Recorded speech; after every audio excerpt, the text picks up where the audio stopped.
what if a country were to break apart so completely that the world assumed it would never return? For Somalia, that moment lasted more than 30 years. War shattered cities. Institutions vanished. Families scattered across oceans. But here is the part almost no one talks about. Somalia did not disappear. It rebuilt itself, slowly, quietly, brick by brick, market by market, generation after generation. Today, Somalia is writing one of the most unexpected comeback stories on the African continent.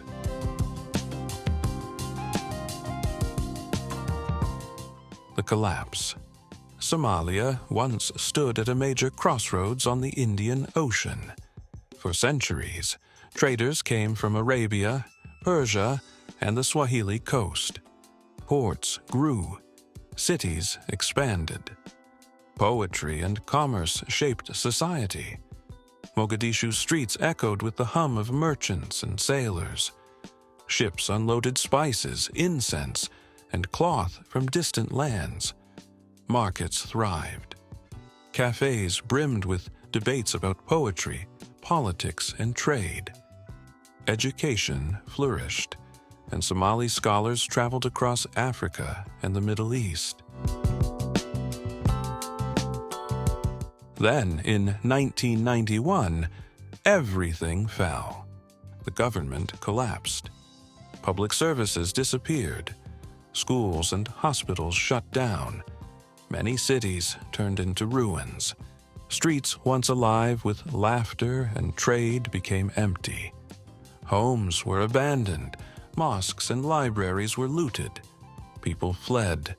Families scattered across continents.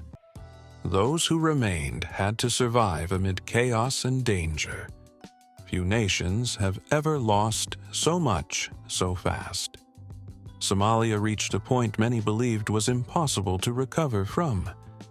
But even in the silence of broken streets, whispers of resilience quietly lingered.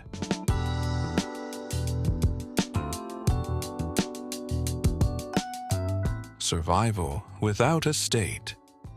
During the hardest years, Somalis rebuilt life with their own hands. Markets reopened in broken streets. Fishermen kept sailing from old harbors, navigating waters that had once carried traders across centuries. Merchants created networks to move goods and money, using creativity and trust as their currency. Private telecom companies appeared amid the rubble. They built cell towers between ruined buildings. They offered cheap calls and mobile money long before many other countries even imagined it.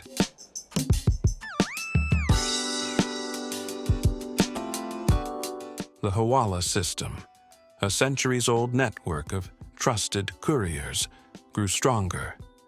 Money moved across borders with handwritten codes, with no banks to oversee it, and no government to enforce it.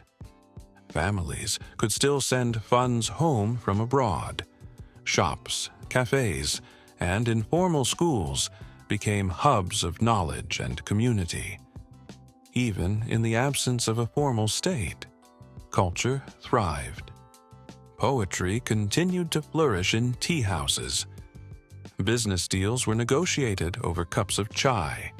Social ties held people together when institutions could not.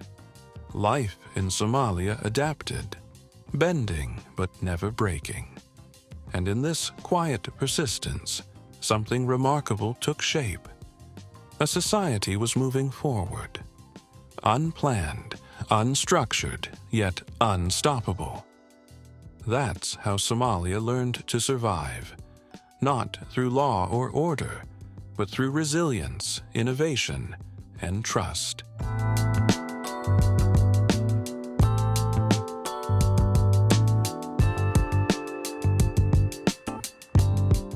Even without a government, the pulse of the nation kept beating. And somewhere in that pulse, the first sparks of a comeback were already flickering. Mogadishu, the resilient capital.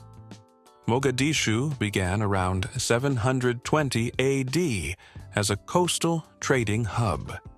Ships docked along coral stone streets, carrying spices, ivory, and cloth from distant lands. Markets overflowed with colors and scents: cardamom, frankincense, silk, and dried fish. Poets recited verses in shaded courtyards, weaving stories of traders, warriors, and kings.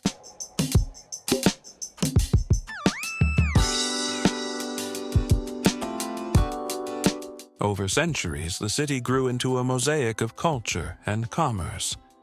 But when war erupted in 1991, Mogadishu bore the brunt of the destruction. Streets that once hummed with life fell silent. Homes and offices were abandoned. Crane skeletons rose over rubble like ghosts of progress. Yet, even in ruin, the heart of Mogadishu never stopped beating. Today, the city holds over 2.7 million people. Bright cafes sit along Lido Beach. New buildings rise beside old ruins, side by side with minarets and mosques that survived the decades. Construction cranes swing over the skyline, stitching together fragments of the past with visions of the future. Few people know the coastline glows blue and gold at sunrise. Waves lap softly along the sands, reflecting the city's resilience in shimmering light.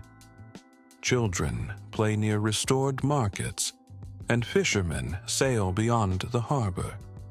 Entrepreneurs rebuild trade networks that once spanned continents.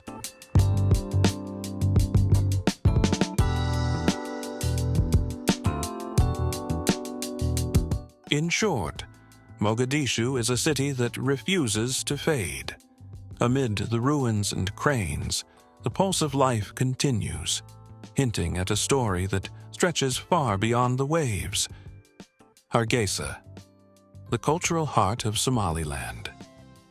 Hargeisa stands at 1,334 meters above sea level. Cool winds sweep across its rolling hills, carrying scents of frankincense and freshly baked bread. Colorful murals cover walls along quiet streets, telling stories of history, heritage, and hope. The city hums with the rhythm of life that has survived centuries of change. Just beyond the city, the famous Las Gil cave paintings cling to granite outcrops. They are over 5,000 years old. Figures raise their arms in eternal celebration. Cattle, hunters, and ritual scenes remain vivid in reds, yellows, and whites. Each brush stroke whispers the story of a people deeply connected to the land.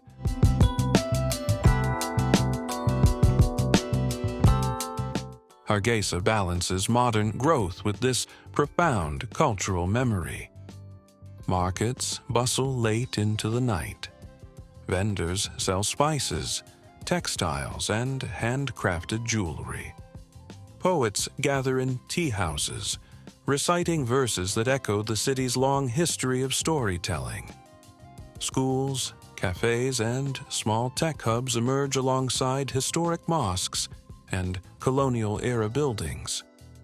The city has become a meeting place of past and present, a hub where tradition and ambition coexist. Children play near fountains that mirror the nearby mountains, while artisans continue crafts passed down for generations. And yet, beneath the vibrant streets and colorful walls, one can sense the quiet heartbeat of resilience. A community determined to preserve its roots while reaching for the future.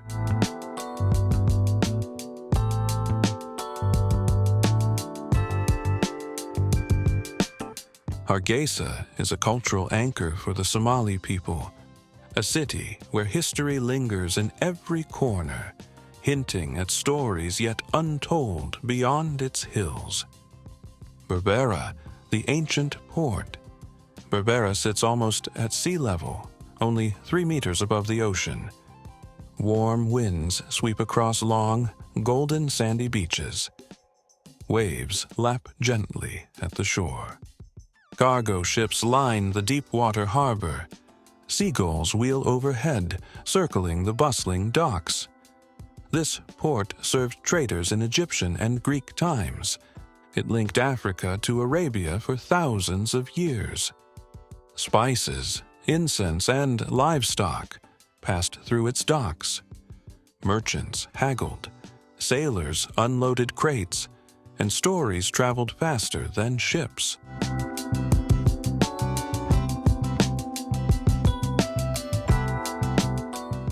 Berbera's importance only grew with time.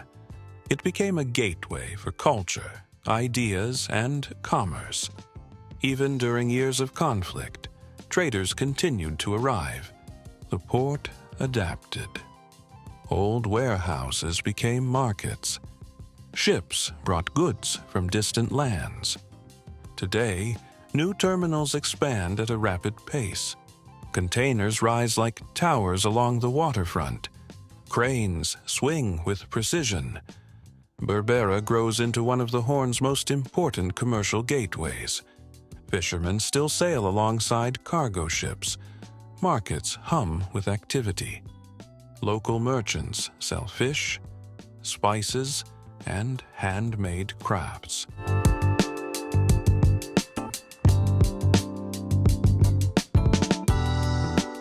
So, Berbera is a port shaped by ancient trade and modern ambition. It carries the weight of history in its sand and salt. And as the waves touch the shoreline, whispers of stories from distant lands continue to echo. A reminder that every trade route has its secrets, waiting just beyond the horizon. La Esquile, the rock art wonder. La Esquile stands on a granite outcrop at 950 meters above sea level. The caves sit beneath dry skies and bright, unyielding sunlight. Wind brushes over the rocks. Shadows shift across the uneven surfaces. Inside are paintings over 5,000 years old. Figures raise their arms in ritual or celebration.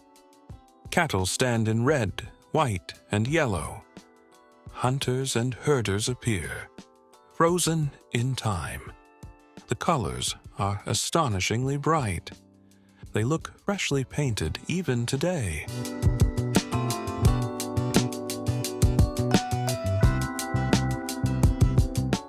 Discovered only in 2002, the site quickly became a national treasure. Archaeologists and visitors alike marvel at the detail. Every brushstroke tells a story of early Somali life. The paintings reveal cattle, ceremonies, and human connection to nature. They offer a rare window into the beliefs and artistry of ancient communities. The caves sit quietly, almost hidden. Few tourists visit each year, leaving the silence almost sacred. The surrounding hills echo with the wind and distant bird calls.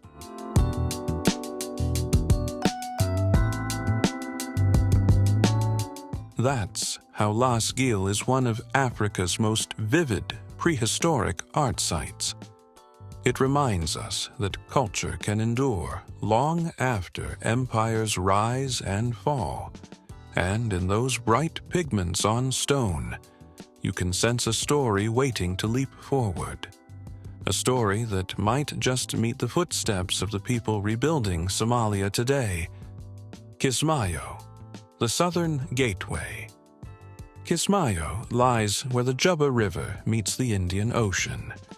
Green water flows into deep blue waves. Palm trees sway along the coast.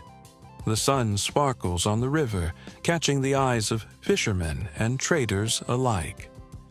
It is Somalia's third-largest city, with over 1.2 million people.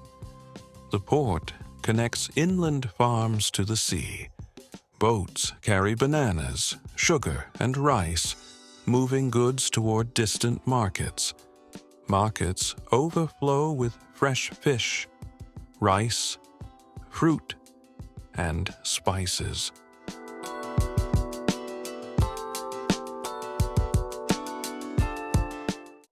Shoppers haggle with merchants, while the scent of fried fish drifts through the air.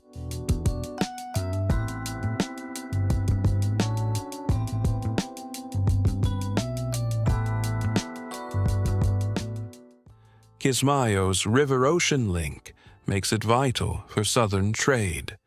Farmers rely on the port to send crops far from the fertile Jubba Valley.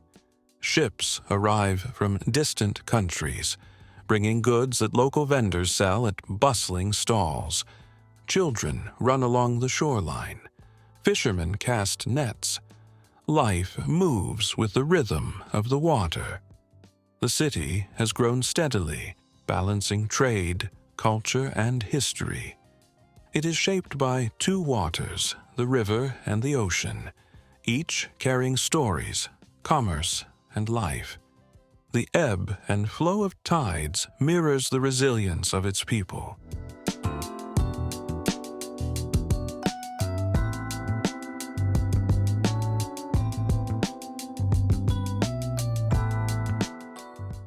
In conclusion, Kismayo is a city molded by water and trade, and as the tides shift, hints of journeys yet to be taken ripple across the waves, whispering of connections that stretch far beyond the southern coast. Bosaso, the city of winds. Bosaso stands on the Gulf of Aden. The ocean stretches wide, reflecting the sun in silver and gold. Winds sweep through the streets almost every afternoon. They carry the scent of salt, fish, and distant lands. Waves crash against sharp, rocky shores. The city is Puntland's main commercial center. Around 235,000 people live here. Shops, banks, and shipping offices line the coastline. Goods arrive from across the globe. Containers are loaded and unloaded, while merchants negotiate deals.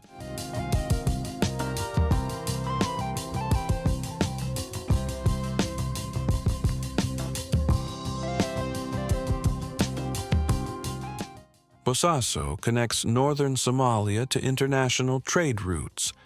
It is a bridge between land and sea, past and future.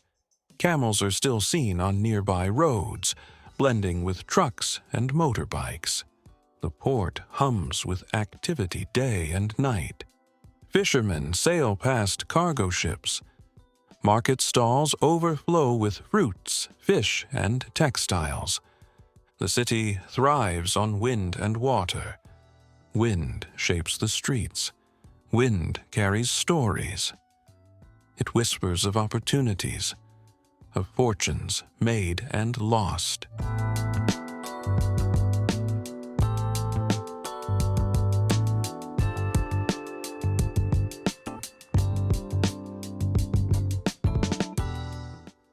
Bosaso is a windy and powerful economic hub.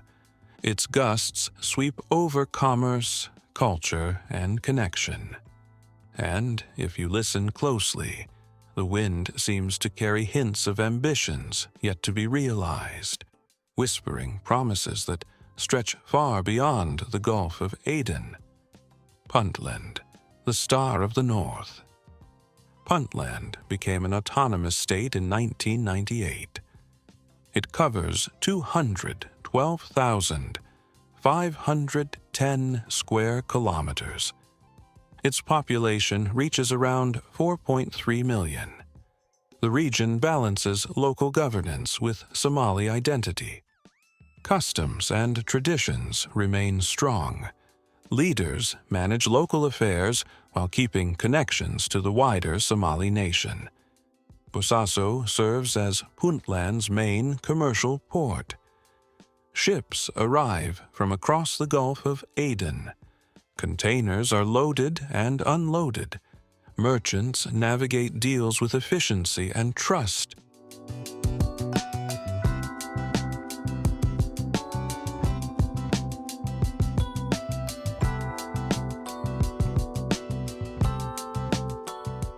The terrain shifts from hot plains to rocky highlands. Wide, dusty landscapes stretch for miles. Camels and goats wander across the earth. Villagers tend to their animals. Fishermen sail near calm, long coastlines. Waves lap gently against sandy beaches. Trade, culture, and tradition move together here. Local markets hum with activity. Schools teach the next generation. Small towns blend with rugged landscapes. Puntland stands as a key pillar of stability in northern Somalia. It provides governance, commerce, and culture where chaos once reigned. Its people endure. Its ports thrive. Its lands sustain.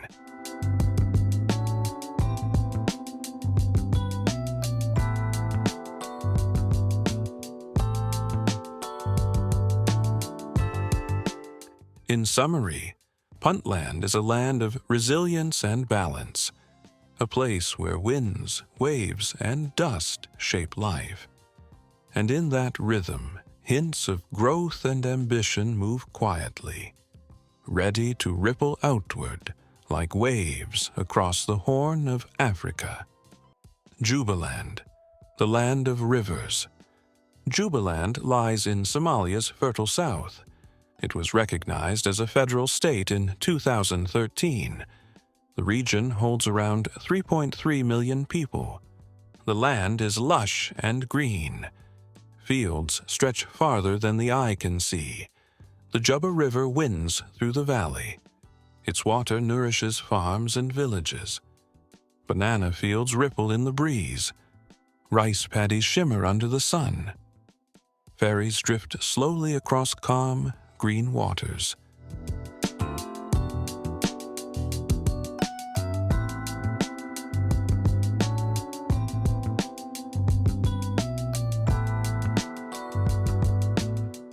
Kismayo serves as the region's main port. It links river harvests to the ocean. Traders load goods onto ships bound for distant markets. Local markets bustle with fresh produce, fish, and spices. Farmers sell crops. Fishermen bring in the catch. Life in Jubaland flows with the river. The water shapes the rhythm of work and play. Children run along river banks. Boats glide silently under the sun. Villages thrive along the fertile shores. The region blends natural beauty with economic vitality. Green fields, flowing rivers, and coastal trade all work together. It is a land shaped by water, soil, and the hands of its people.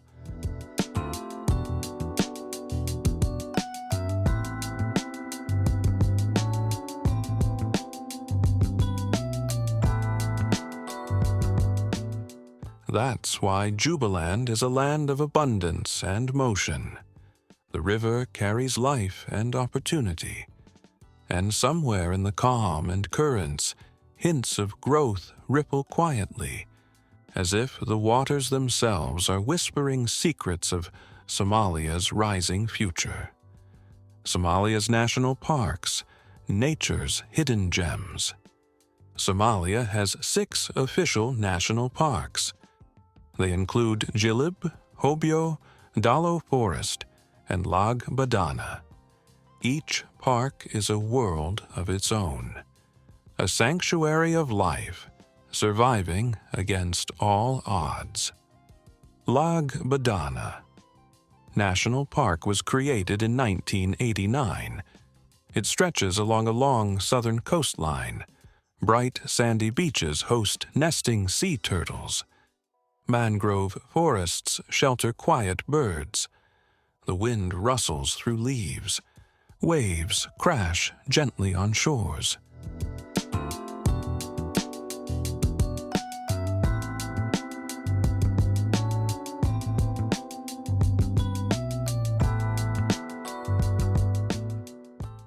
Dalo forest rises in the Sanag Mountains. Mist drifts through deep valleys. Tall juniper trees cling to cliffs. Rare species hide among cold, rocky slopes. The forest feels timeless. Sunlight filters through leaves. Animals move quietly beneath the canopy. Other parks, like Jilib and Hobyo, hold deserts, savannas, and hills. They offer glimpses of wild Somalia that few ever see. Gazelles leap across plains. Birds swoop over rivers. The land pulses with life.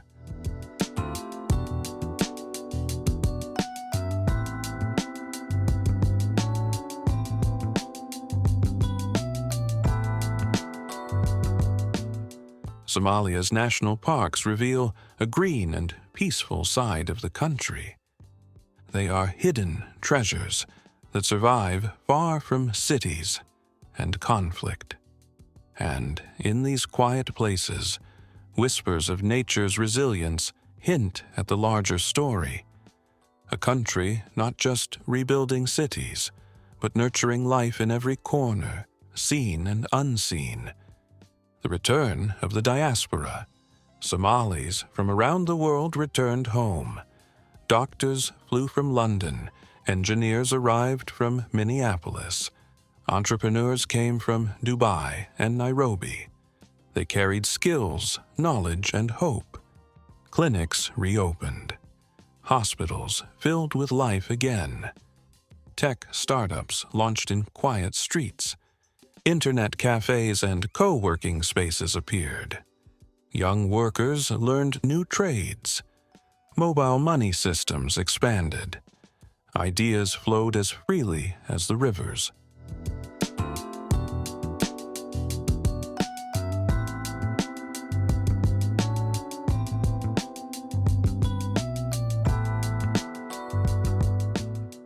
Diaspora members did more than work. They revived culture and community. Schools, libraries, and art centers opened. Film groups recorded local stories. Entrepreneurs trained the next generation. Markets buzzed with new energy. Cities transformed slowly but surely. Skyline cranes moved beside ancient ruins. Streets that once lay silent echoed with life. Communities rebuilt trust and connection. Trade networks stretched from ports to inland towns.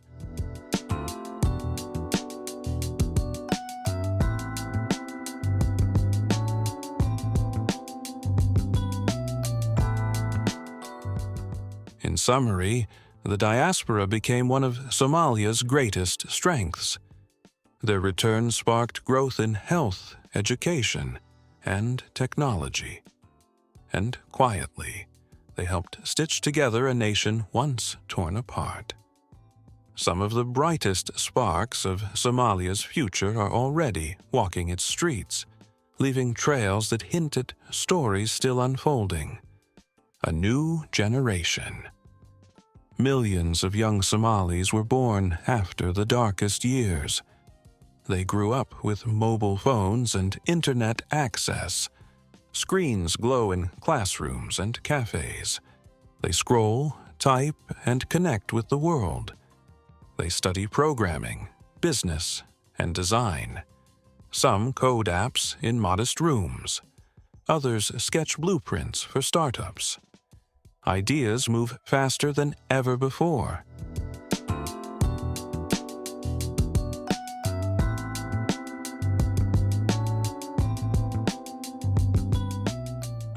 Tech hubs appear in Mogadishu, Hargeisa, Garowe, and Baidoa.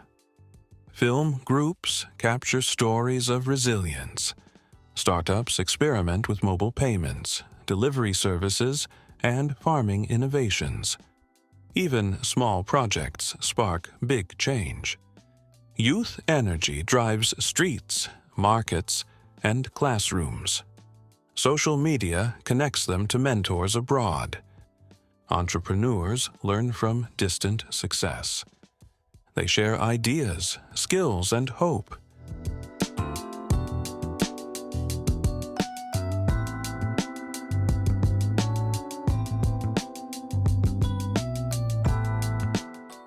This generation pushes the country forward with fresh goals. They think globally, act locally. They rebuild communities while shaping commerce, art, and technology. In short, Somalia's future rests on energy, youth, and ambition. The new generation carries lessons from the past. They hold the promise of cities that rise, of culture that thrives, of systems that endure. And somewhere in their hands, ideas flicker like sparks, ready to light the next chapter of a country once thought lost. Somalia's story is not simple. It is not easy, and it is definitely not finished. But after 30 years of war, the country rebuilt its own systems. It restored its cities. It revived its culture, and it continues to rise through strength, resilience, and unity. So here is the final question. If a nation can return from the darkest years of its history, what else is possible? Make sure to like and subscribe for more stories from around the world. Explore the links in the description for more videos, updates, and behind-the-scenes content.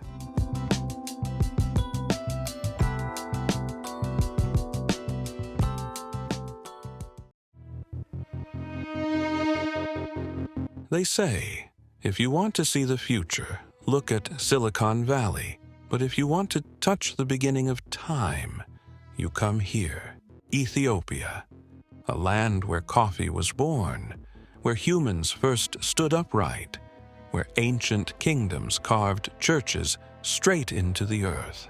This isn't your standard postcard destination. It's a time machine disguised as a country. From bones older than history to landscapes that look like another planet, Ethiopia doesn't just tell the story of humanity, it is the story. And trust me, you've never seen ancient like this. Origins, where time began. The Great Rift Valley stretches across East Africa, like a monumental scar etched into the earth, a fissure that reveals the planet's dynamic interior, a visible reminder of tectonic forces that continue to shape continents. But in Ethiopia, this valley is far more than a geological formation. It is, in every sense, the cradle of humankind. Here, the very first chapters of our species are preserved, embedded in the soil, the rock, and the fossilized remains that have survived millions of years. This is the land where scientists have traced the origins of Homo sapiens, a place where evidence of upright walking, tool-making, and the earliest expressions of human ingenuity emerge from the earth itself. The Great Rift Valley is not simply a backdrop. It is a laboratory of evolution, exposing the process of life unfolding over epochs. Every human feature, every cultural achievement, every civilization that ever rose or fell, has roots that trace back to this region. It is, quite literally, the biological and historical foundation of our species. In 1974, in the Awash Valley, paleoanthropologists made a discovery that would redefine our understanding of human history. Among the dusty, sedimentary layers, they unearthed the fossilized skeleton of a female hominin, standing roughly 3.5 feet tall, who lived more than 3 million years ago. she was named Lucy, after the Beatles' song playing at the excavation site. Yet Lucy is far more than an archaeological curiosity. She is a direct ancestral relative of every person alive today. Each one of us carries in our DNA the lineage she represents. To encounter Lucy is to confront the earliest proof of humanity's distinct evolutionary path, a path defined by bipedalism, tool use, and cognitive development that set our species apart from all others. But Lucy's significance extends beyond her mere existence. She serves as a nexus connecting modern humans to a deep and continuous history that challenges our perception of time. Imagine, if you will, standing on the exact ground where she once stood, the horizon empty, the sky unbroken by buildings or technology, only the wind and the shifting earth around you. This is not history viewed from a textbook. It is history experienced directly. It is the physical space in which our ancestors first assumed the posture, literally, of being human. The surrounding terrain amplifies the magnitude of this heritage. Lakes such as Ziwe and Shala, shimmering with flamingos and home to resident hippos, lie within the same tectonic rift that gave rise to early hominins. Volcanoes, like Erta Ale, with their persistent lava flows, stand as reminders that the geophysical processes shaping the environment of our earliest ancestors continue unabated. This interplay of living landscape and fossil record creates a rare convergence, a place where geology and biology intersect to tell the story of human emergence. Archaeological evidence does not end with skeletal remains. The stone tools, crafted with precision from local materials, reveal the earliest instances of technology and cognitive foresight. These artifacts are not merely implements. They are evidence of abstract thought, planning, and the capacity for cultural transmission. Each chipped edge, each flaked stone, represents a decision made by a hominin millennia ago. Decisions that echo across the millennia to shape the capabilities of modern humans. The Awash Valley, in this sense, was the first workshop of our species, the site where creativity began to differentiate humanity from all other life. The scale of time here is staggering. While most ancient sites on Earth recount histories measured in thousands of years, Rome, Egypt, Mesopotamia, Ethiopia demands comprehension on a scale of millions. To stand in the Rift Valley is to confront the temporal dimensions of evolution itself. One feels the almost incomprehensible weight of millions of years, a perspective that forces humility and reflection. Ethiopia is not merely old, it is timeless. Yet this history is not inert or remote. Among local communities, Lucy is more than a scientific specimen. She is part of the national and cultural identity. Stories of her existence are woven into everyday narratives, connecting people not just to the distant past, but to the tangible continuity of life in their land. History is not confined to museums or laboratories.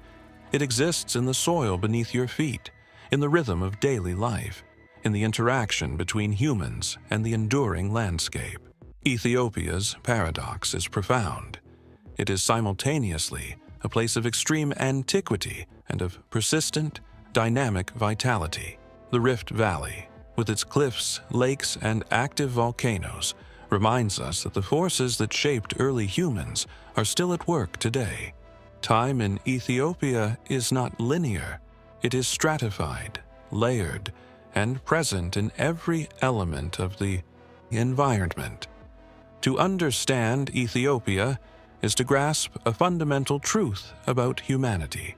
Our existence is inseparable from the earth that birthed it, And our history is written not only in artifacts, but in the land itself. So, when you locate Ethiopia on a map of Africa, recognize that you are pinpointing the very coordinates of human origin. The kingdoms of stone and faith.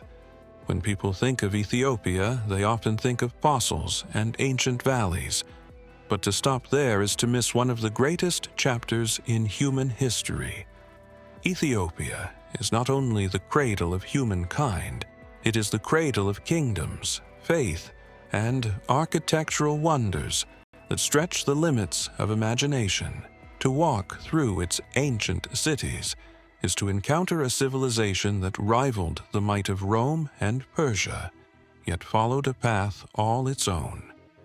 Take the kingdom of Aksum, emerging as early as the 1st century CE. Aksum became one of the great powers of the ancient world. Situated at the crossroads of Africa, the Middle East, and Asia, it commanded the Red Sea trade routes. From ivory and gold to incense and slaves, Aksum was a hub of commerce that reached as far as India and the Mediterranean. Unlike many kingdoms of its time, it minted its own currency, bronze, silver, and even gold coins, bearing inscriptions in Ge'ez, Ethiopia's classical language. These coins weren't just money. They were symbols of sovereignty, proof that Ethiopia stood as an equal among the empires of the age.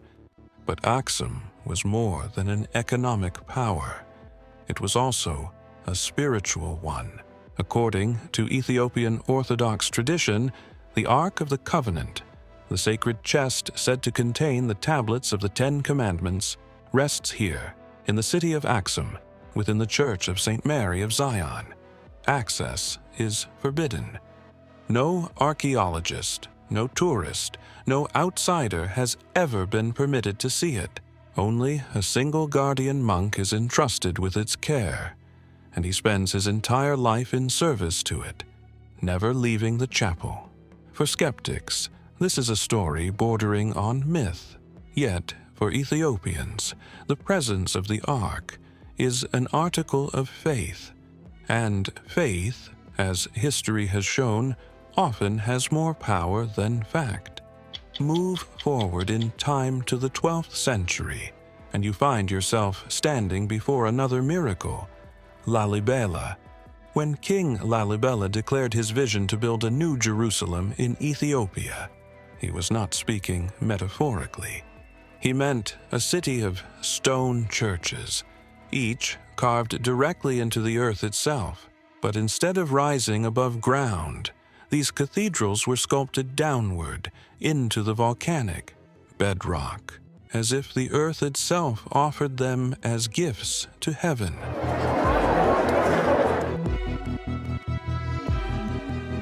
The most iconic of these is Bete Georgis, the Church of St. George, shaped in the form of a perfect cross and sunk deep into the rock. From above, it looks almost impossible, a geometric symbol etched by hand into the living earth. Legends say angels assisted in its construction. Looking at the precision of its walls, the symmetry of its corridors, and the sheer audacity of hollowing a cathedral from a single stone, one begins to see why such legends endure. Lalibela is not a museum. It is alive. For nearly 900 years, pilgrims have walked its narrow passageways barefoot. Priests have chanted in the hauntingly beautiful tones of Ge'ez, and incense has curled against stone walls that seem to breathe with memory. Here, Christianity is not frozen in relics. It is lived in sound, scent, and ritual. This intertwining of faith and architecture is not unique to Lalibela. Across Ethiopia, monumental expressions of belief punctuate the landscape. Consider the obelisks of Aksum, granite monoliths rising nearly 80 feet high, carved with windows and doorways to resemble towering palaces. They stand not merely as markers of the dead, but as declarations of life, symbols of Aksumite power, wealth, and ingenuity. For 1,700 years, they have endured earthquakes, invasions, and colonial theft. One obelisk, seized by Mussolini's forces in 1937 and erected in Rome, was only returned to Ethiopia in 2005. Its homecoming was more than a repatriation of stone. It was a restoration of dignity. Faith, of course, is Ethiopia's most enduring legacy.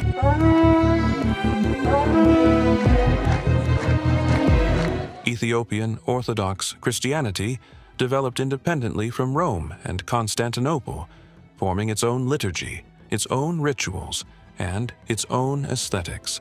Drums and sistra set the rhythm of worship. Priests chant verses in Ge'ez, a language whose roots go back more than 2,000 years. Ceremonies burst with color, umbrellas of vivid silk, white-robed pilgrims, the flicker of candlelight. In Ethiopia, religion is not confined to Sunday. It permeates life itself. But Ethiopia's story is not exclusively Christian. It is one of coexistence. Judaism, Islam, and Christianity have all left their mark here. According to legend, the Queen of Sheba, who visited King Solomon in Jerusalem, ruled from Ethiopian soil, linking the land forever to the great narratives of the Old Testament. Islam also found early refuge here.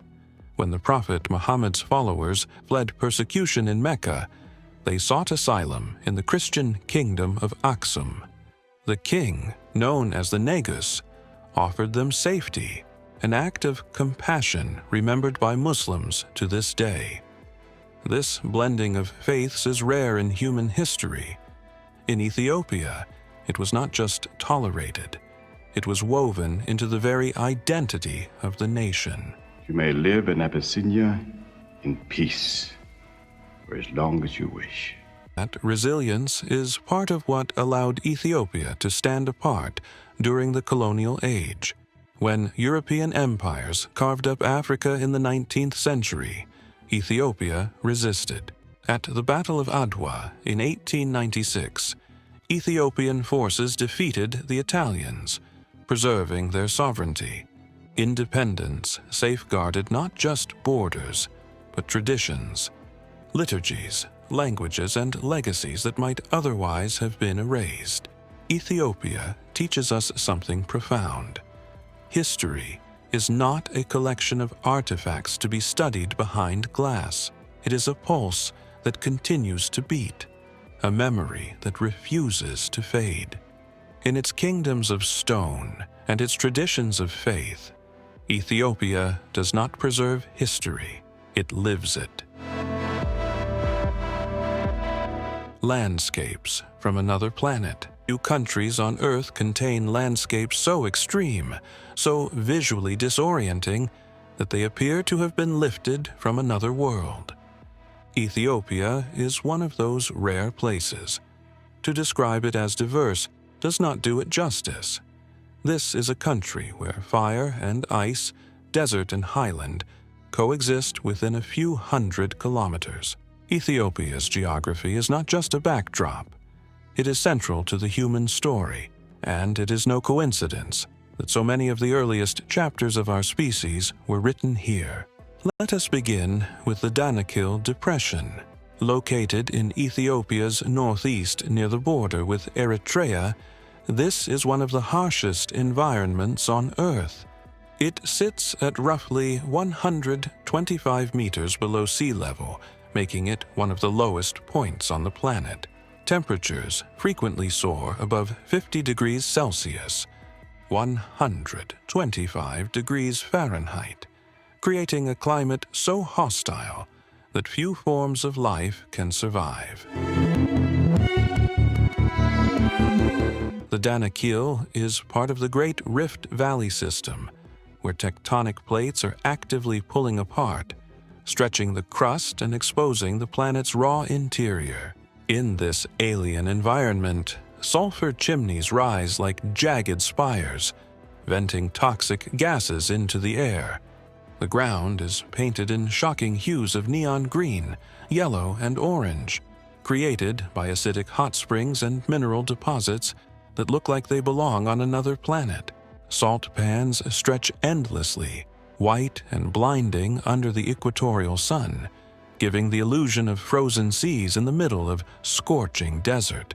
So extraordinary is this terrain that NASA scientists and astrobiologists regularly study it as an analog for Mars and Europa. The microbial communities that manage to survive in these acidic pools are teaching us not only about Earth's resilience, but about the possibility of life elsewhere in the solar system. And yet, for all its hostility, the Danakil is not abandoned. For centuries, camel caravans have crossed these salt flats, cutting blocks of salt directly from the ground and transporting them across deserts to markets. The sight is surreal. Modern miners with cell phones and plastic jugs of water working side by side with camels and hand tools, continuing an unbroken trade that has lasted 1,000 years. Here, in one of the most extreme places on Earth, human tradition endures. On the very edge of this depression rises Eritrea, Ethiopia's most famous volcano. Its name means smoking mountain, and it is home to one of the planet's very few continuously active lava lakes. Peering into its crater at night is like looking into the Earth's furnace. Molten lava churns and bubbles, spitting fountains of fire into the air. The ground trembles beneath your feet, and the glow of the magma illuminates the desert for miles. For geologists, Eritrea is a natural laboratory, offering a rare window into the dynamics of Earth's mantle. For visitors, it is nothing short of primeval, an encounter with the planet's raw, living core. Yet Ethiopia is not only a land of fire and desolation. Travel north, and the environment transforms into the Simien Mountains, often described as the roof of Africa. These highlands, some peaks rising above 4,500 meters, present a landscape of dramatic cliffs, deep valleys, and jagged ridges. Mist curls along the escarpments, and the air is thin and cold, a stark contrast to the infernal heat of the Danakil. UNESCO recognized this region as one of the first World Heritage Sites, not only for its breathtaking geology, but for its extraordinary biodiversity. The Simien Mountains are home to species found nowhere else on Earth. The gelada baboon, with its distinctive scarlet chest patch and striking social behavior, grazes in massive troops on the highland plateaus. Watching hundreds of them spread across the grasslands evokes a sense of prehistoric time, as though one were glimpsing life unchanged for millennia.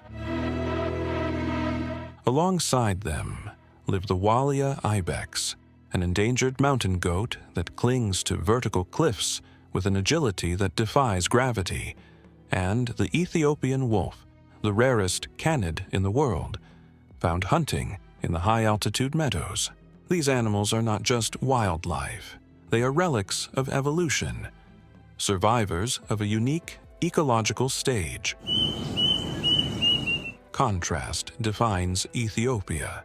Within a day's journey, one can move from the blistering furnace of the Danakil to the cool mist of the Simien escarpments. In the Rift Valley lakes, Ziwe, Langano, Shala, shimmering waters teem with fish, flamingos, and hippos, set against a backdrop of volcanic craters.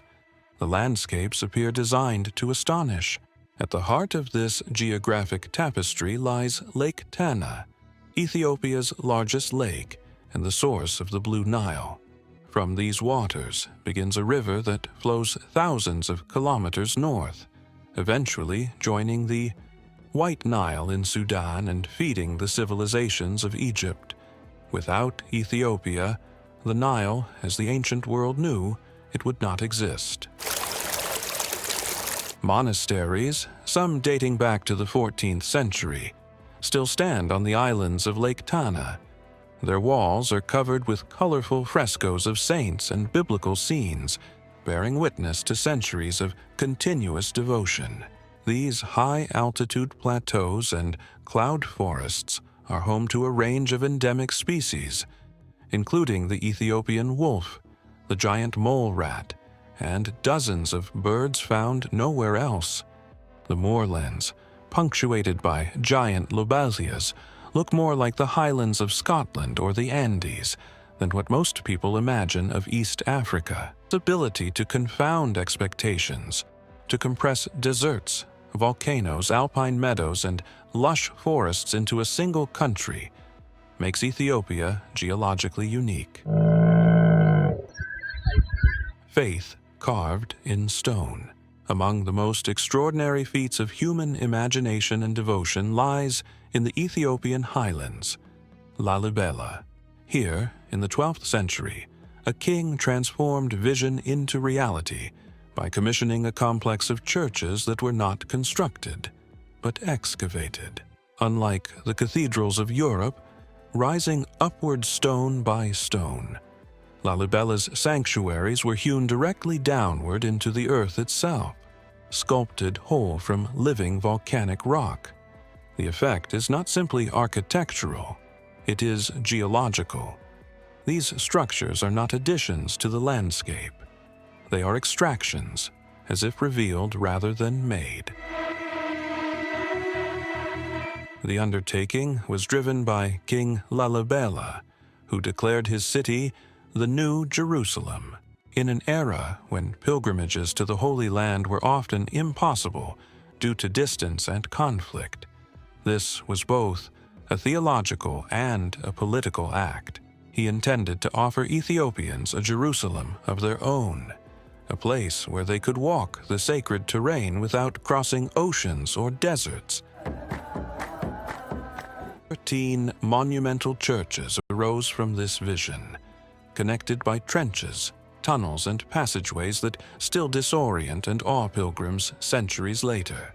Entering Lalibela is less like stepping into a human building and more like descending into a sacred cavern. The moment one steps below the surface, the air cools, sunlight falls away, and colossal walls of red tuff rise on every side.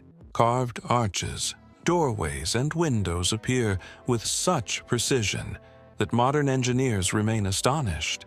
There is no mortar, no scaffolding marks, no layering of stone upon stone. Each church exists as negative space, freed from the mountain, its form already latent in the rock before human hands revealed it. The most iconic of these sanctuaries is the Church of St. George, or Bete Georgis.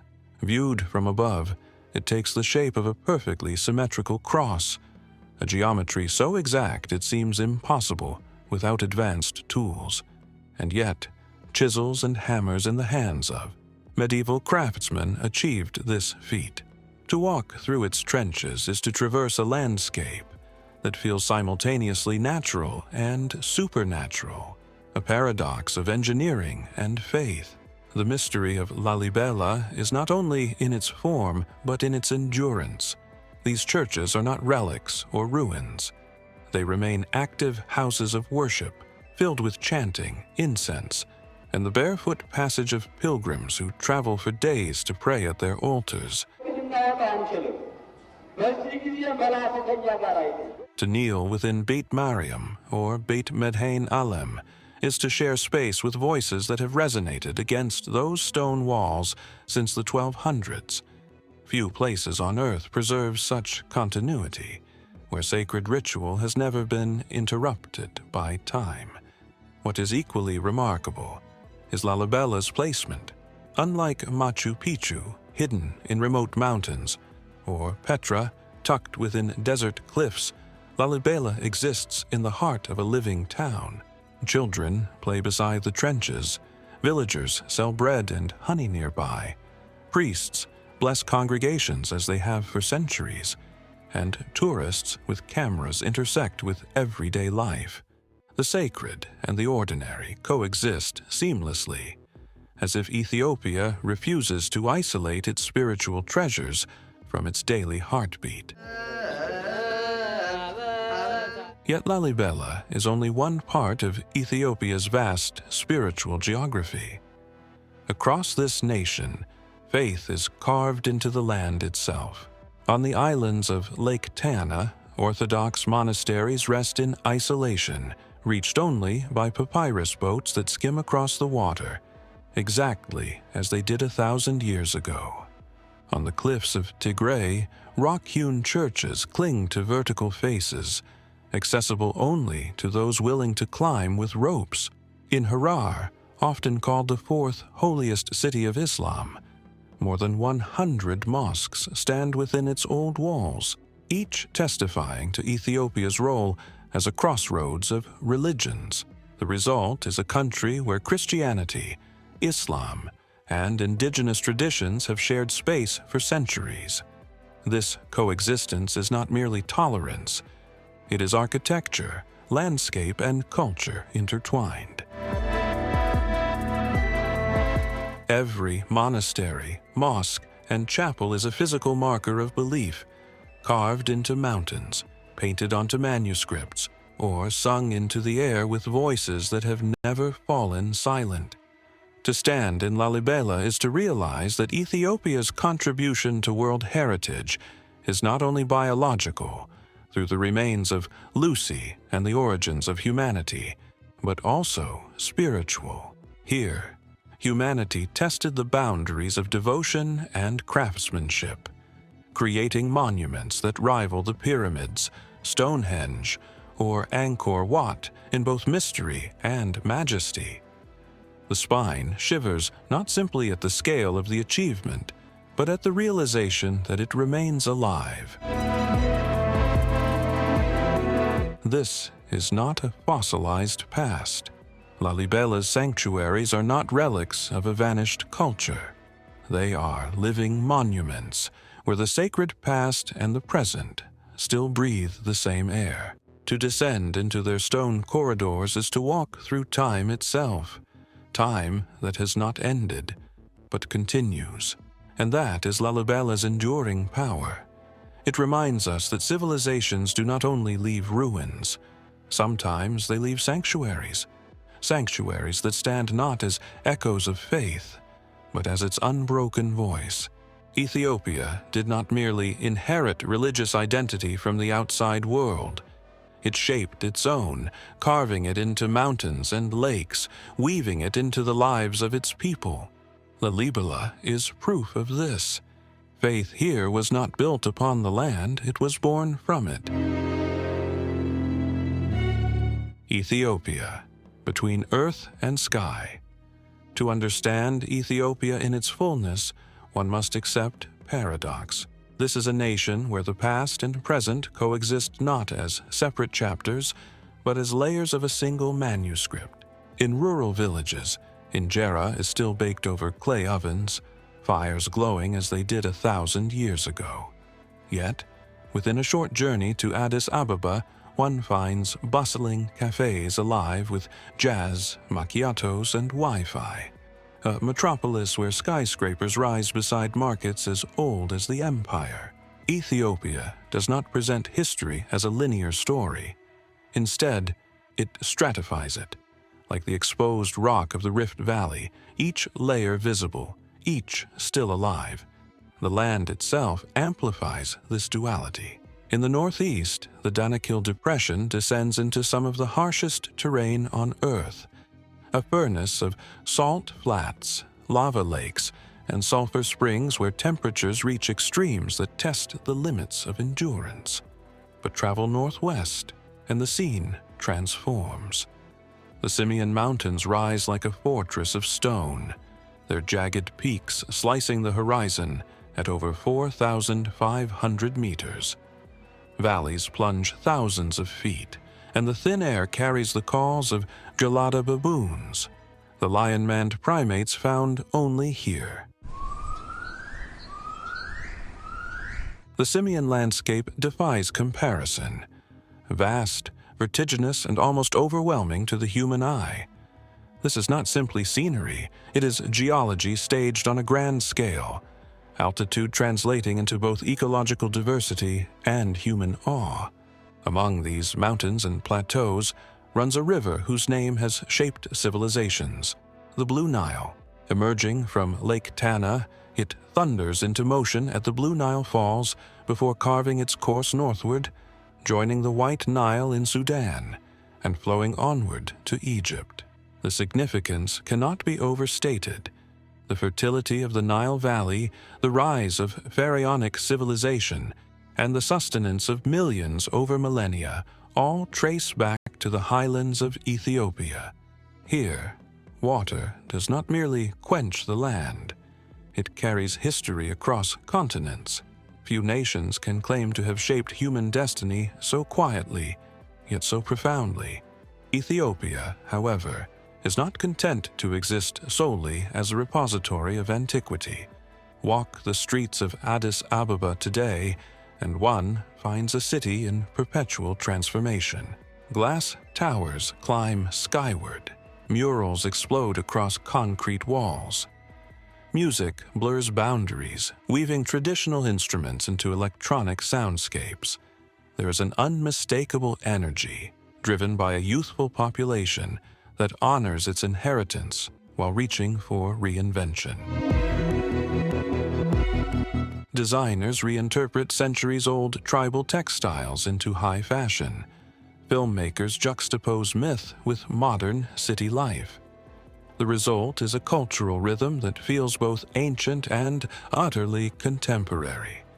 Coffee embodies this duality perfectly. Legend holds that an Ethiopian goat herder named Kaldi first noticed his animals growing restless and energetic after eating red berries from a wild shrub. From that observation, one of the world's most significant rituals was born. Today, Ethiopia remains coffee's spiritual home. In villages, families roast beans over open flame, grind them by hand, and brew them in clay pots during ceremonies that emphasize community and connection. Coffee here is not consumed in haste, it is experienced. Yet simultaneously, Ethiopia's beans travel the globe, fueling mornings in New York, Tokyo, and Melbourne. In each sip lies both ancient ritual and modern commerce, a local practice with universal reach. This balance between earthbound tradition and cosmopolitan reinvention is what makes Ethiopia so difficult to categorize. One day, you may stand before the fossilized remains of Australopithecus afarensis, better known as Lucy, a being who walked the Rift Valley over 3 million years ago. The next, you may hear the laughter of children playing football in Lalibela, their voices echoing against churches carved in the 12th century.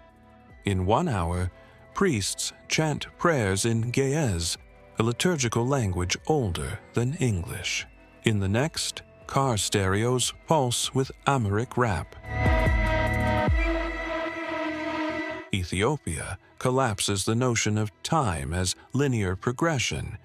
It demonstrates instead that human history is continuous, intersecting, and still unfolding.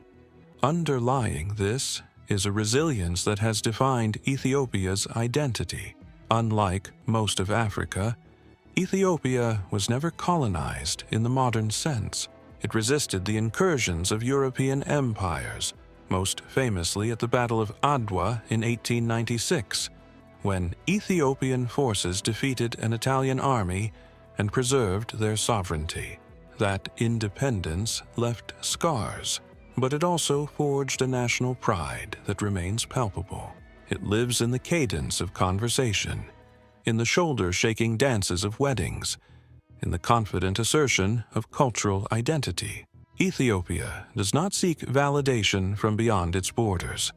Its history, its survival, and its contributions to humanity have already established its worth. To stand in Ethiopia is therefore to occupy a space between earth and sky. It is to feel the weight of geological time beneath one's feet, the Rift Valley where humanity first walked, and to sense the currents of modern ambition rising upward in the glass towers of Addis. It is to taste food that carries centuries of memory, and to listen to music that projects the future. Ethiopia is both cradle and crucible, a place where humanity began and where it continues to reimagine itself. Perhaps this is why the country leaves so indelible an impression. Ethiopia does not simply tell a story of origins. It tells a story of continuity, of endurance, of constant becoming. Time has not merely passed here, it has accumulated. And in its accumulation lies Ethiopia's most powerful truth, that the human journey, like the layers of its mountains and valleys, is never one-dimensional. It is complex, resilient, and alive. Ethiopia is not simply the land where time began. It is the land where time never stopped. So here's the thing. If you came looking for just another travel destination, Ethiopia will throw your expectations out the window. This isn't a place you tick off a list. It's a place that rewrites the list entirely, where human history, natural wonders, faith, and future collide in one breathtaking collision.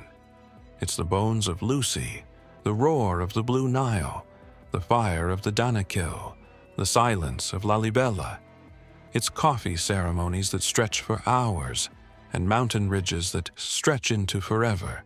Ethiopia is not just about seeing, it's about feeling, about realizing that the story of humanity isn't somewhere far away in a textbook. It's alive, right here, under your feet. And when you leave, Ethiopia doesn't stay behind. It travels with you, in the rhythm of your heartbeat, in the smell of roasted coffee, in the echo of prayers whispered through stone. Because once you've stood in the land where time began, the present never feels quite the same again. See you next time.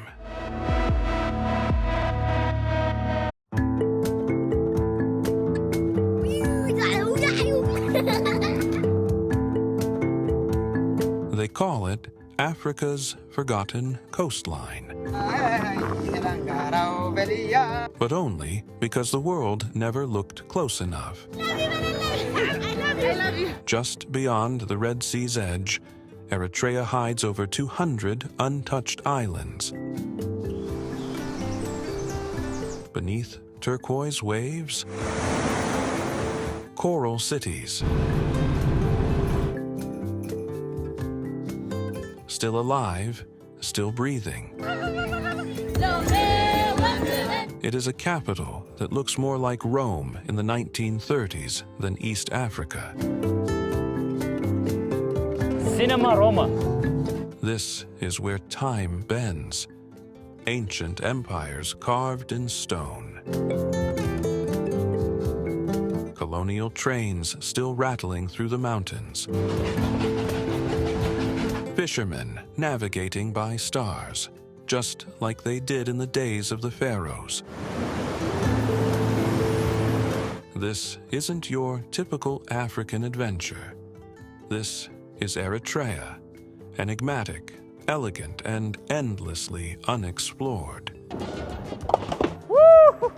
Stay to the end, because we're going beyond the mainland, to a forgotten island that even Google Maps barely understands. Let's go. The coastline of secrets, Eritrea's hidden pearl. If you trace your finger along Africa's Horn, you'll find a narrow stretch where desert dunes meet the Red Sea. That's Eritrea. And what most people miss is that this coastline isn't just long, it's extraordinary. Over 2,200 kilometers of raw, uncommercialized beauty stretch from sandy coves to rocky cliffs. There are no resort chains, no mega hotels, no beach selfies crowding the horizon.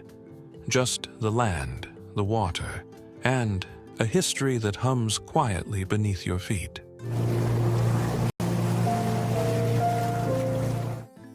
Now, let's talk about the part nobody tells you about: the Dahlak Archipelago. Imagine more than 200 islands, scattered like pearls across the Red Sea, most completely uninhabited. You won't find tour buses or souvenir stalls here. The waters are so impossibly clear that they make the Maldives look pixelated. It's a diver's dream and a historian's playground. Underneath, coral gardens bloom like neon cathedrals, while centuries-old shipwrecks, from Ottoman galleys to Italian cargo ships and British vessels, lie quietly in the deep, now home to lionfish, parrotfish, and countless other marine residents.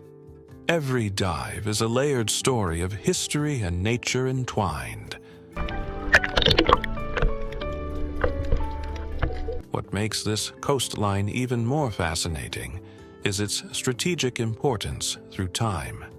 The Red Sea wasn't just water, it was the ancient superhighway of global trade.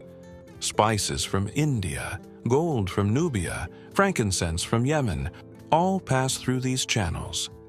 Eritrea was the gatekeeper, the meeting point, the first stop for merchants from across continents.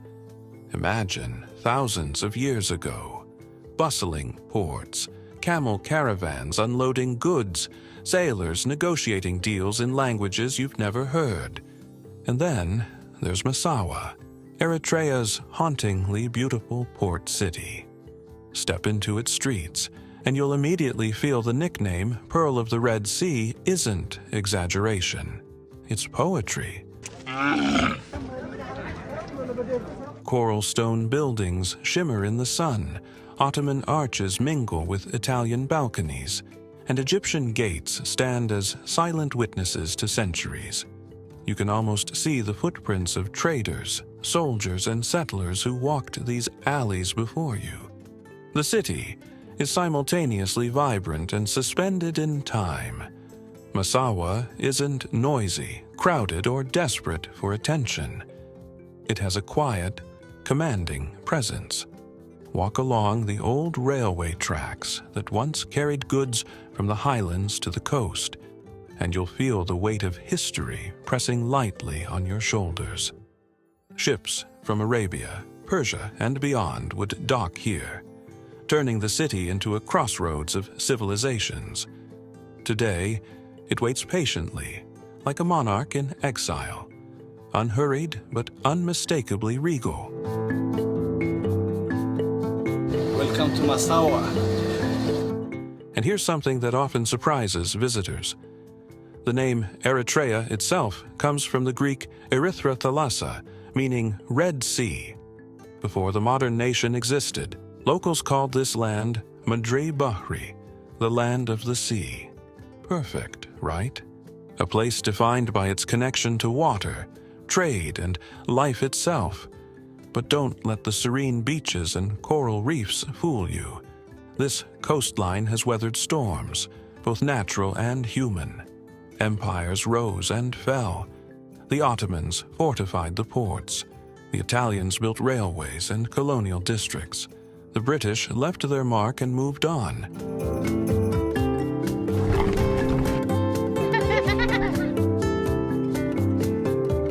Yet the local communities endured, fishing, diving, trading, rebuilding, and preserving the soul of the land. Here's the irony. While other coastlines in the world were turned into resorts, marinas, and commercial playgrounds, Eritrea's remained raw and unspoiled. Isolation, Politics and perhaps sheer luck kept it that way. Today, that isolation is its treasure. Reefs thrive, sands remain untouched, and sunsets bleed across the horizon with no filters or crowds, just pure, unadulterated beauty. Stay with me, because next we're heading inland, to a city that defies every stereotype of Africa. A city built for espresso, cinema, and Fiat cars. A city UNESCO calls a modernist masterpiece. That city is Asmara, Africa's little Rome. And once you see it, you'll understand why Eritrea isn't just forgotten, it's misunderstood. Asmara, the city that froze in time. Step off the plane in Asmara and you'll swear you've landed somewhere in southern Europe instead of East Africa. The air is cooler here, crisp and dry thanks to its 2,300-meter altitude. And the city itself feels like a postcard from the 1930s. Wide boulevards, palm-lined streets, cafes with marble counters serving perfect macchiatos under faded neon signs. Even the shadows here seem cinematic. Welcome to Africa's little Rome. Macchiato. Asmara isn't pretending to be Italian. It was Italian. For nearly 50 years, Eritrea was Italy's prized colony, and Asmara was where they poured all their architectural ambition. Architects and engineers came from Rome and Milan to experiment with geometry, symmetry, and modernist flair, transforming the city into an open-air gallery of futurism and Art Deco. The result? A city that looks like a film set, except it's real, lived in, and still perfectly preserved. It's like time paused just before the Second World War and never hit play again. Walk down Harnett Avenue, and you'll see the legendary Fiat Tagliero building, a futuristic fuel station designed like an airplane mid-takeoff. When it was built in 1938, locals thought it couldn't possibly stand without support pillars. The architect, legend has it, pulled a gun on anyone who tried to add them. And he was right. It's still standing, wings and all, more than 80 years later. It's not just a building. It's a symbol of boldness that defied logic and gravity. Fiat Alero. Then there's the Cinema Impero, an Art Deco masterpiece with a facade that could easily belong in Miami Beach. Inside, it still screens films on weekends, the same vintage projector humming softly since Mussolini's time. Around the corner, old barber shops still use decades-old mirrors. Shoeshine boys polish boots beside pastel walls, and Vespas buzz past balconies draped in bougainvillea. Everything looks like it's been frozen in the golden glow of a sepia photograph, but it's all very much alive. You know what's fascinating? UNESCO didn't preserve Asmara just because it's beautiful. They preserved it because it's a time capsule. The city was never modernized in the global rush for high rises and glass towers. Eritrea's long years of isolation unintentionally protected its heritage. What the world might call neglect became Asmara's greatest preservation strategy. And the vibe here, there's nothing quite like it. Slow, stylish, effortlessly meticulous. You'll see locals in pressed shirts and tailored jackets, sitting outside cafes with the same calm poise you'd find in 1950s Milan. Thank you. Cheers, mate. Eritreans have this quiet pride in presentation. It's not vanity, it's identity. The espresso culture, the way people linger over small talk, the elegance and simplicity, all remnants of Italy's influence, yet now uniquely Eritrean. One of the most charming relics from that era is the Asmara-Massawa Railway. Built by the Italians in the early 1900s, it snakes down from the cool highlands to the hot coastal plains through tunnels, viaducts, and breathtaking escarpments. But here's where it gets wild. When the engines broke down, they used camels to pull the train cars. Yes, camels on a railway, hauling colonial cargo down to the Red Sea. It sounds like folklore, but it's documented history, an absurdly poetic example of Eritrea's ingenuity. Today, a few restored steam locomotives still chug along the old track, and if you're lucky enough to ride one, it feels like traveling through a living museum. But Asmara isn't just architecture and nostalgia, its resilience is carved into concrete. This city survived wars, sanctions, and decades of isolation, yet it never lost its dignity. The streets are spotless, the gardens tended, the facades freshly painted. People care, not because someone's watching, but because beauty here is communal pride. There's an unspoken understanding. We'll keep it beautiful anyway. And maybe that's Asmara's secret charm. It's not performing for tourists. It's not chasing the future. It's simply existing, quietly confident, perfectly content to be itself. But beyond Asmara's chic calm lies a deeper story, one that predates Rome, Islam, and even written history. Welcome to Eritrea! Deep in Eritrea's highlands lie the ruins of Coheto, Matera, and the echoes of the Aksumite Empire, ancient civilizations that ruled trade routes long before modern borders existed. So, let's leave the espresso cups behind for a while. Next, we're heading back, way back, to where ancient Africa met the world, to the forgotten empires that built Eritrea's foundations. Ancient echoes, the lost empires of Eritrea. Before modern borders and colonial blueprints, Eritrea was the beating heart of an empire. Not a small one of Africa's first great civilizations, the Kingdom of Aksum. Long before the Romans built aqueducts, Aksumite ships were sailing across the Red Sea, trading ivory, gold, and incense from ports along this very coastline. Some historians call it Africa's forgotten superpower, and part of that legacy still lies buried beneath Eritrea's soil, waiting quietly in the highlands and deserts for those who listen closely enough. Our first stop, Coheto. Picture this, an ancient city perched high above a canyon, the wind howling through stone pillars that once framed temples and tombs. The silence here feels sacred, like the air itself remembers. Some of these ruins are over 2,000 years old. Archaeologists say it was once a major stop on the caravan routes between the Nile Valley and the Arabian Peninsula. You can still trace the faint lines of those roads carved directly into the rock, like veins of history running across the plateau. It's not hard to imagine the sound of camel bells echoing through the valley, traders resting under the same cliffs where you stand. Locals will tell you Coheto's stones still hum at dusk.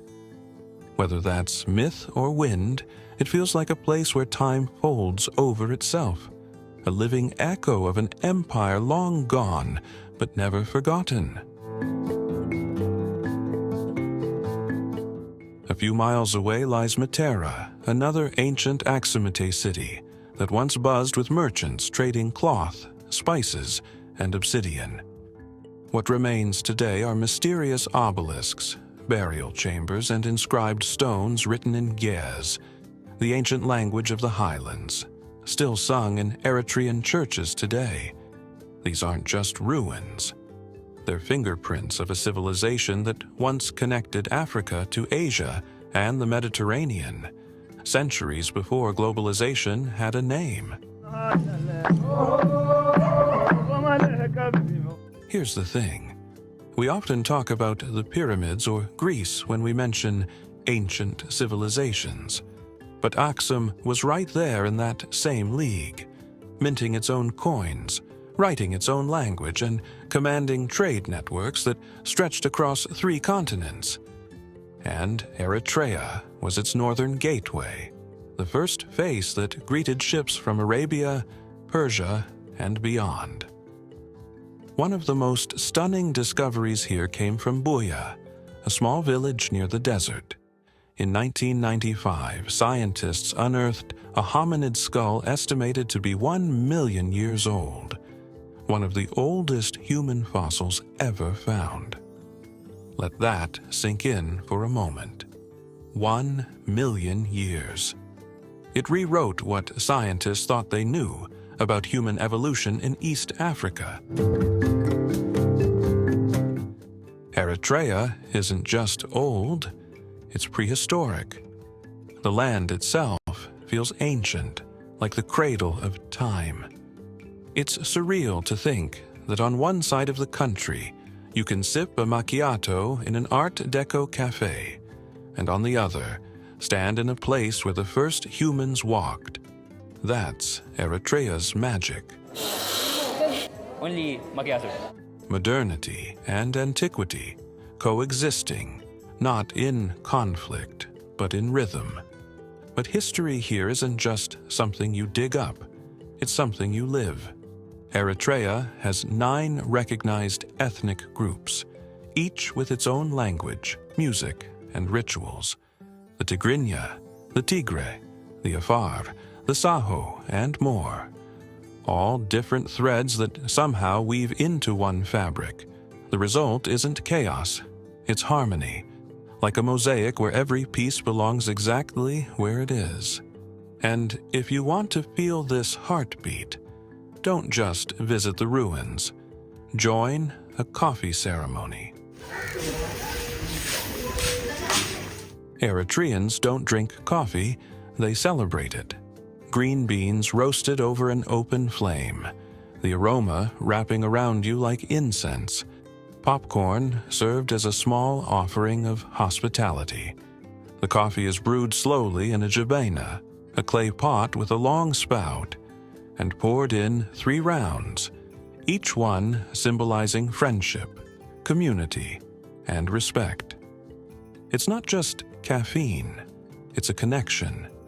You'll realize quickly that Eritrea's greatest strength isn't in its monuments or museums, it's in its people. Neighbors gather, families linger, and time stretches. The same patience that preserved Aksum's ruins seems to live in its culture, a quiet defiance against the rush of modern life. And yet, beneath that calm, Eritrea's story hasn't been gentle. Centuries of conquest, colonialism, and conflict left scars, but never submission. Each empire left its mark, but none could erase what was already written in stone, language, and soul. Next, we'll dive into those layers, how Ottoman mosques, Egyptian forts, and Italian cathedrals all coexist along the same shore. Because to understand Eritrea's beauty, you have to see how it absorbed the world and still stayed unmistakably itself.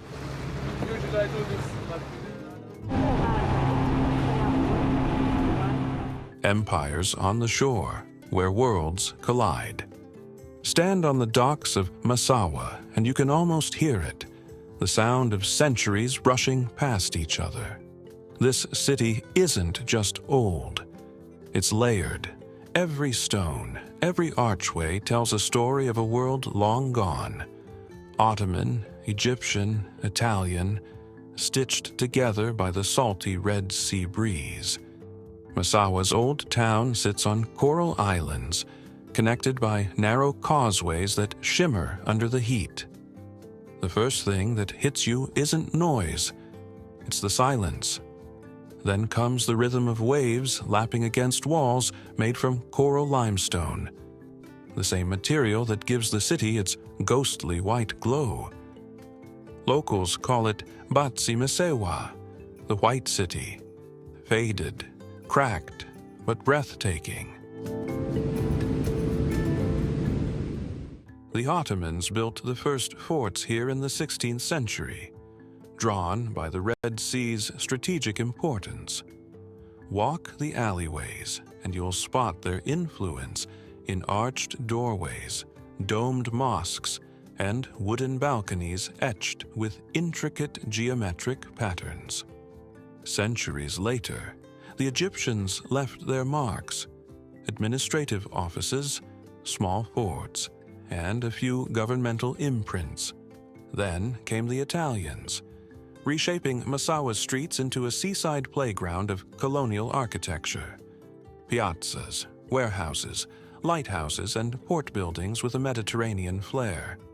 But the sea has seen it all: traders, conquerors, refugees, and fishermen. In its quiet way, Massawa has always been Eritrea's storyteller. Every building whispers tales of ambition, commerce, and survival.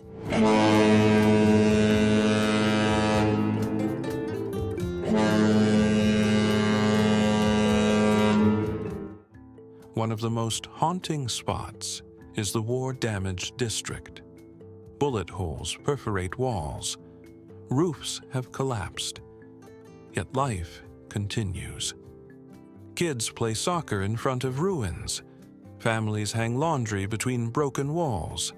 Elderly men sit on wooden benches, smoking shisha, recounting stories of Ottoman sailors or Italian merchants. The city doesn't hide its scars. It coexists with them, carrying memories forward without letting them define the present. Just off the coast lie the Dahlak Islands, where nature has reclaimed what humans abandoned. Some islands were once salt mining hubs, others secret military outposts. Today, mangroves thrive, sea turtles glide, and coral reefs flourish untouched.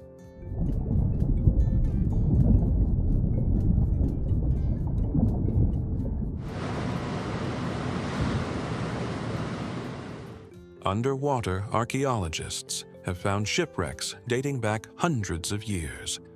Ottoman galleons, Italian merchant vessels, even World War II warships. Now silent guardians beneath the waves.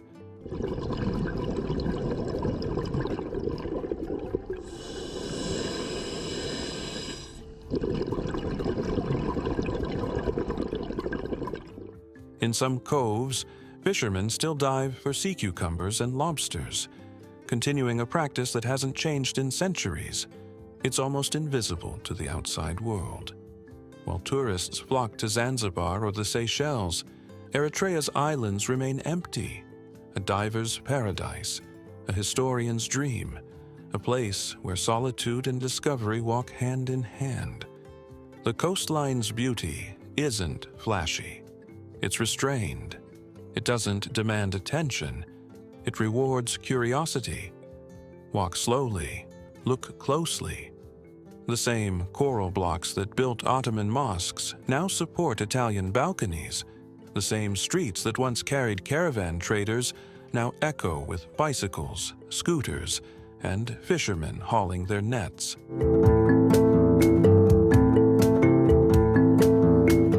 Morning markets fill the air with the scent of grilled fish and spices. Children weave between stalls, calling out prices in Tigrinya and Tigre. Life pulses quietly but persistently. Here's a paradox. Eritrea's isolation, often viewed as a setback, turned into preservation. No mass tourism, no commercial development, just raw authenticity, untouched, unpolished, and timeless.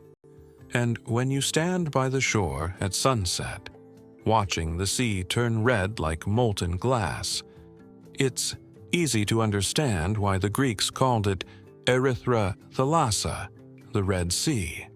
The name Eritrea itself, derived from that phrase, is a linguistic fossil, a testament to millennia of trade, travel, and cultural exchange. It truly is the land of the sea.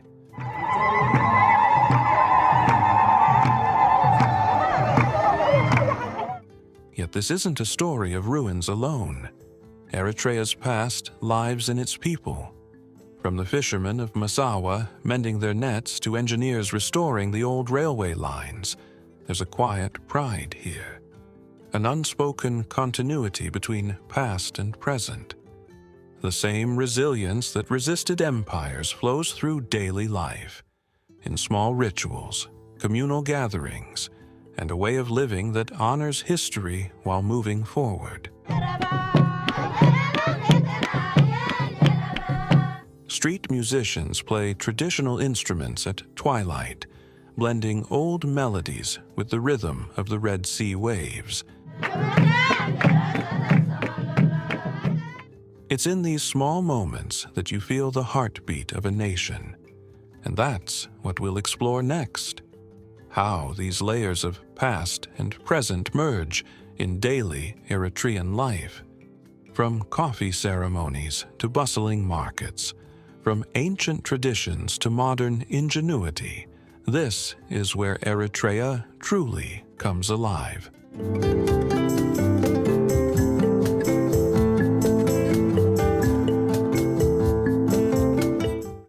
The soul of Eritrea, culture, coffee, and community.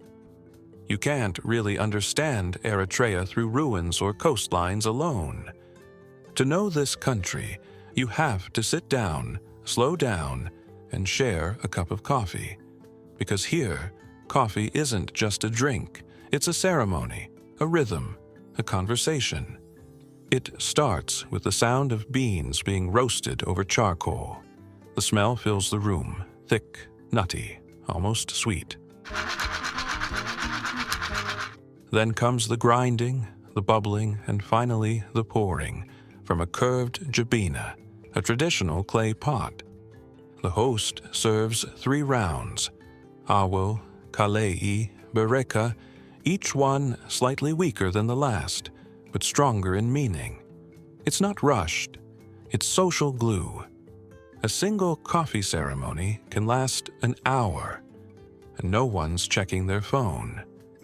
And while you're sitting there, you notice how Eritrea's 9 ethnic groups blend together: Tigrinya, Tigray, Afar, Saho, Bilen, Kunama, Nara, Rashaida, Hedereb. Each with their own languages, clothing, and music, yet somehow deeply connected.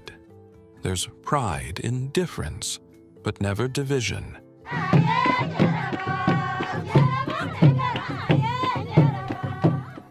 That's rare. You might hear stories about how weddings can last 3 days, filled with dancing, drums, and shimmering white garments embroidered with gold. Or about the tilo, a spicy barley dish served with bare hands, symbolizing trust and friendship.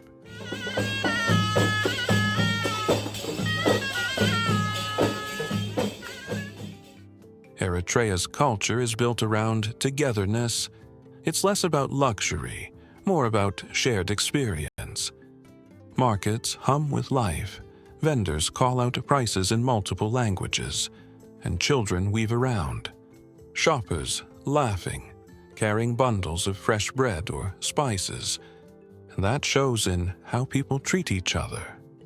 Whether you're a visitor or a neighbor, you'll be greeted with warmth. Eritreans don't do performative hospitality. They do real hospitality. You're offered food before you're asked for your name. You're included before you're evaluated. It's a community in its purest form. Then there's the art and music. Eritrean Tigrinya songs that mix traditional drums with electric guitar riffs. Street painters in Asmara capture daily life on weathered canvases. Even graffiti here feels poetic, colorful, symbolic, unafraid. It's easy to forget that Eritrea's been through decades of hardship, colonization, wars, and isolation. But maybe that's why the people treasure joy so fiercely. They've learned to celebrate the simple: good coffee, laughter, clean streets, calm evenings. There's dignity in small things here.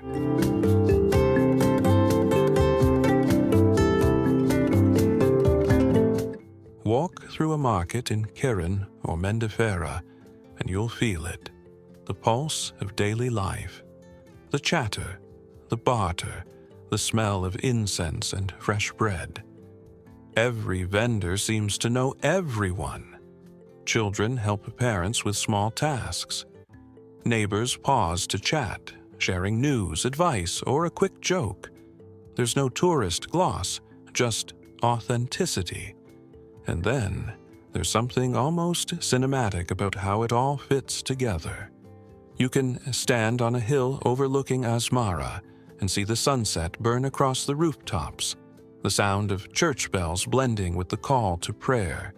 It's not chaos, it's coexistence, a living harmony between faiths, languages, and histories. Eritrea might not have the glitz of Cape Town or the fame of Cairo, but that's its secret weapon. It's unfiltered, it's grounded, it's real.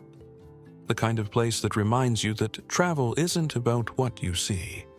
It's about what stays with you. Because long after you leave, you'll still remember that first sip of coffee. The coralstone streets, the way time felt slower, softer, the warmth of a smile offered freely. Eritrea doesn't shout to be remembered. It whispers, and that's why you never forget it.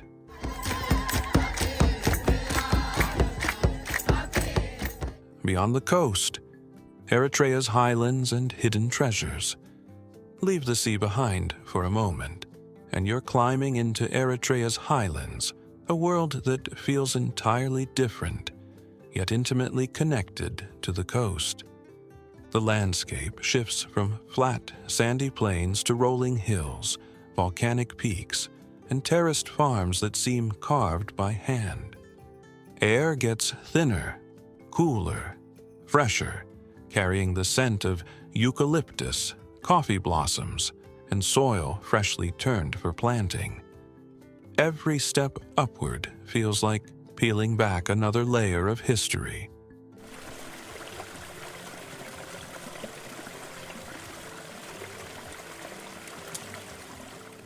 Here, the highlands are dotted with villages that seem untouched by time.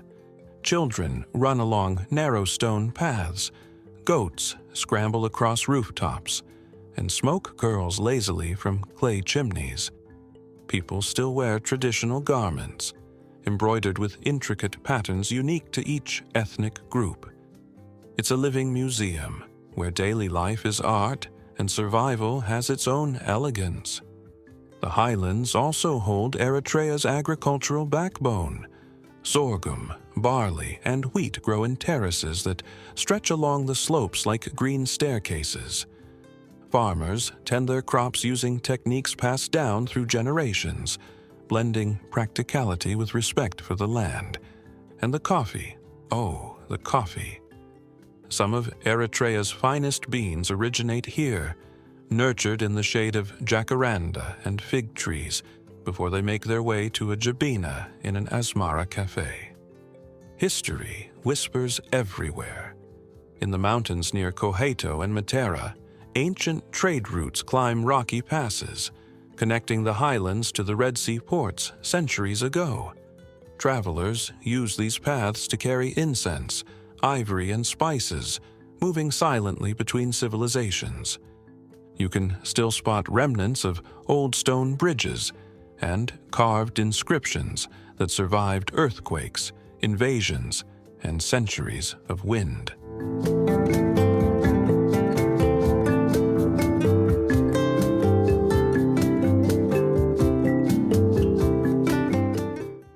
highlands are also a sanctuary for wildlife.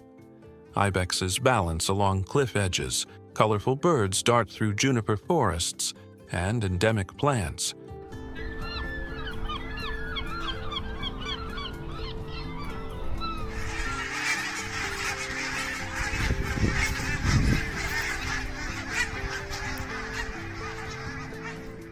Many species unknown outside Eritrea thrive in this isolated ecosystem. For adventurers, the highlands are a playground of hiking, photography, and quiet contemplation, offering views that stretch from rugged mountains to the shimmering Red Sea far below.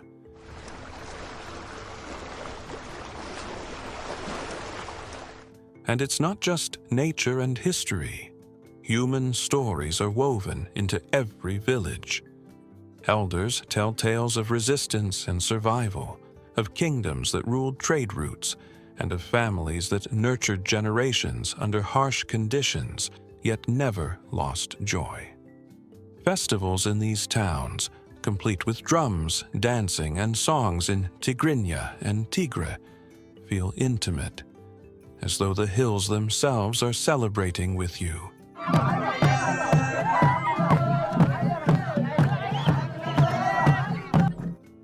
Traveling from the coast to the highlands, you notice a common thread: Eritrea's balance of endurance and beauty. From coral limestone cities to volcanic peaks, the country has preserved its identity through centuries of change. Each corner, whether sea or mountain, tells a story of people who adapt, survive, and celebrate life in every way possible. By the time you descend back toward the plains, you realize Eritrea isn't just a destination. It's a continuum. A place where coastlines, cities, mountains, and culture aren't separate experiences but chapters of a single narrative, waiting for travelers willing to slow down, look closely, and listen. And now, with the highlands behind us and the coast still shimmering in memory, it's time to step into the future, to the Red Sea frontier, where Eritrea's promise meets possibility.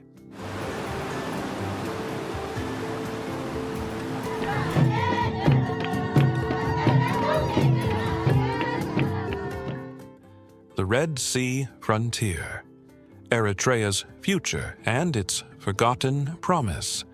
Standing on Eritrea's coastline today feels like standing on a threshold, the edge between what was and what could be. The Red Sea stretches endlessly eastward, a mirror of light and history. Across it lie Saudi Arabia and Yemen, and beyond that the trade routes that once made this region the heartbeat of the ancient world. The question now is, can Eritrea reclaim that pulse? Geographically, it's perfectly positioned. The country sits on one of the world's most strategic waterways. Nearly 10% of global trade passes through the Bab el-Mandeb Strait, just south of Eritrea's Dahlak Islands.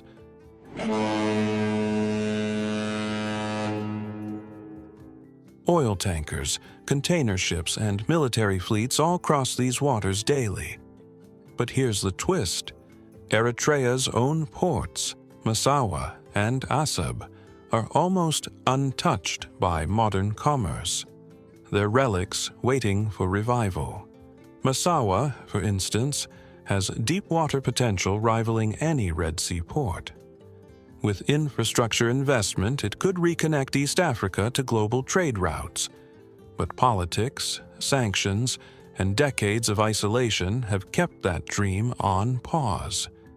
Recently, however, quiet partnerships and renewed diplomacy hint that things might be shifting. Roads are being repaired. Talks of port rehabilitation are resurfacing. Eritrea might be ready to open up again, but the country faces a dilemma: how to modernize without losing its soul. The very isolation that preserved its coral towns and Art Deco skylines also protected its authenticity. And that's what travelers find magnetic here. If tourism ever takes off, it'll need to do so carefully, slow, sustainable, and respectful of the culture that's been shielded for decades.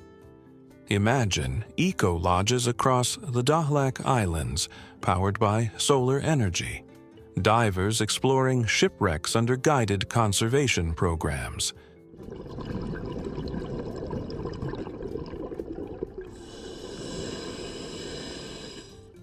small guest houses serving locally grown coffee instead of international chains.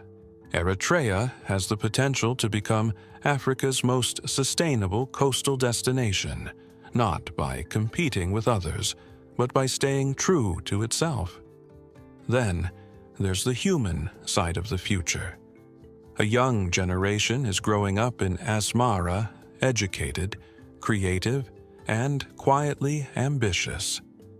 You'll see them sketching in cafes, restoring vintage cars, and filming on old cinema cameras. They're blending heritage with innovation, mixing traditional Tigrinya music with electronic beats, designing clothes that combine Italian tailoring with local textiles. It's not nostalgia, it's reinvention. And when you talk to them, they don't describe Eritrea as forgotten. They call it misunderstood. A country waiting for the world to look again, to see beyond headlines and politics. And when that happens, when people rediscover this coastline, this city, this culture, it won't feel like discovery at all. It'll feel like a reunion, because everything about Eritrea, its coral cities, its volcanic islands, its patient spirit, has been here all along, quietly persisting. So, if you ever find yourself on the edge of the Red Sea, watching the light shift across the water, remember, you're standing on one of the oldest crossroads of civilization.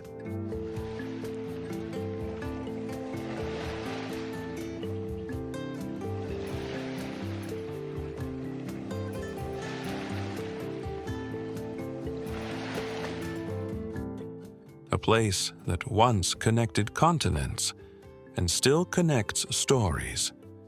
Eritrea doesn't need reinvention. It just needs recognition. And maybe, just maybe, the world is finally ready to remember Africa's forgotten coastline. Eritrea may not be on your travel bucket list yet, but maybe it should be. It's one of those rare places that feels untouched, where you can stand on ancient ruins, swim in coral reefs few have ever seen, and sip coffee roasted the same way it was 1,000 years ago. It's Africa's hidden coastline, mysterious, raw, and breathtakingly alive. If you enjoyed discovering this forgotten shore, hit subscribe, because the next journey might just take you somewhere even more unexpected.